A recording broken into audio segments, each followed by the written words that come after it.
Hello, welcome to Chris Tech Rants. In this video, I'd be ranting about fan configurations. Um, for some people out there who'd be or intrigued into installing water loop or water cooling your computer, specifically the graphics card and the CPU. Um, Always remember that airflow inside your computer case is still important even if you're water cooling or even if you have an AIO installed. And for those with air cooled CPU and stock air cooling for the GPU, airflow is doubly important in your case. Just remember that it's not only the GPU and the CPU that needs cooling. All of the components inside your computer needs cooling. And I just want to share my computer case's fan configuration. The configuration I have right now, the computer case doesn't really get warm at all, the front or the back. And reason for that is I have my radiators installed as exhaust. All of my radiators are exhaust. The 361 and the 241 for my CPU AIO, they're all exhaust. And and I have quite a lot of intake fans. I have 3 in the front, 2 at the bottom, and 1 at the back.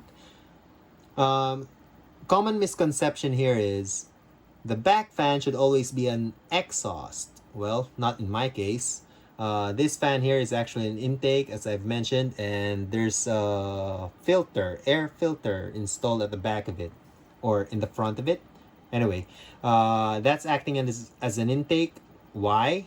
Why do I have so much intakes? It's because my 360 radiator and my 240 radiators are has quite a strong fans installed, and each fan here's 3000 rpm and 2500 rpm for each of those.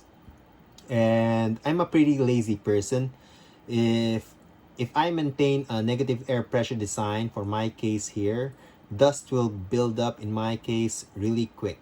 So to avoid that, I have to make my case somewhat on the positive side, hence those intakes.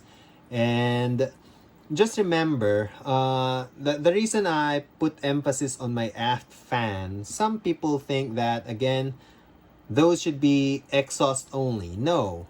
Well, warm air tends to rise, we know that, but that's not the case for this one. Remember, we have fans, and if you have fans, you're the one directing the airflow.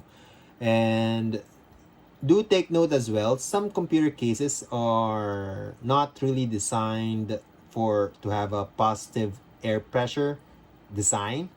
I actually have an NZXTH 510 before, and that case likes to be on the negative side when it comes to air pressure, meaning two exhausts here, and they want to get air from the ports here.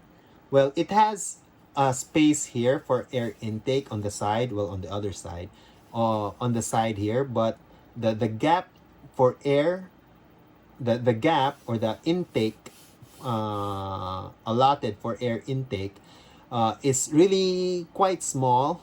And the front fans, even if you install two of them in front, won't really do much help because of that small of a gap.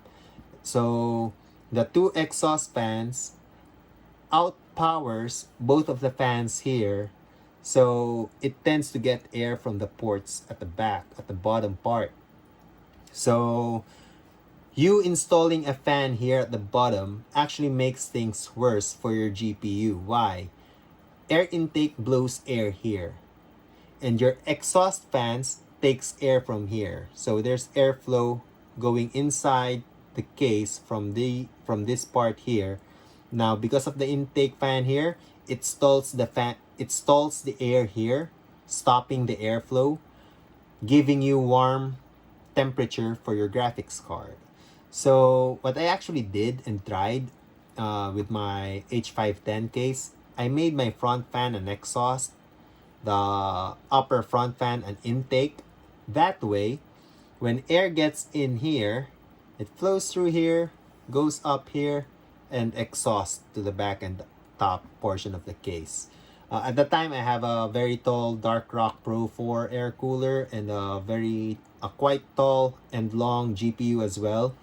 In that design, I'm making a good airflow, constant airflow, giving me a cooler GPU temperature, cooler component temperature, and cooler CPU temperature as well. Well, uh, not really cooler CPU temperature, somewhat the same, but main thing there is I have constant airflow, and that's what's important inside your computer case. Now, I'm not saying that you should make all your front fans exhaust or all your aft and top fans intakes. That's not what I'm saying at all.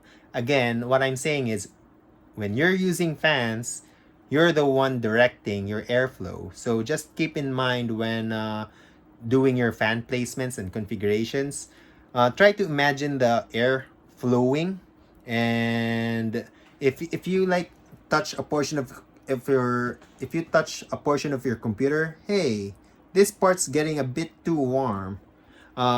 Maybe it's because of your poor fan configuration. Maybe try to consider that as well. And again, it's not because you're liquid cooling your components, your CPU and GPU all is set already. Always consider the other components of your computer as well. So that's basically it. I just wanted to share that information, and I hope that helps someone, and hope you like this video as well. And see you in the next one.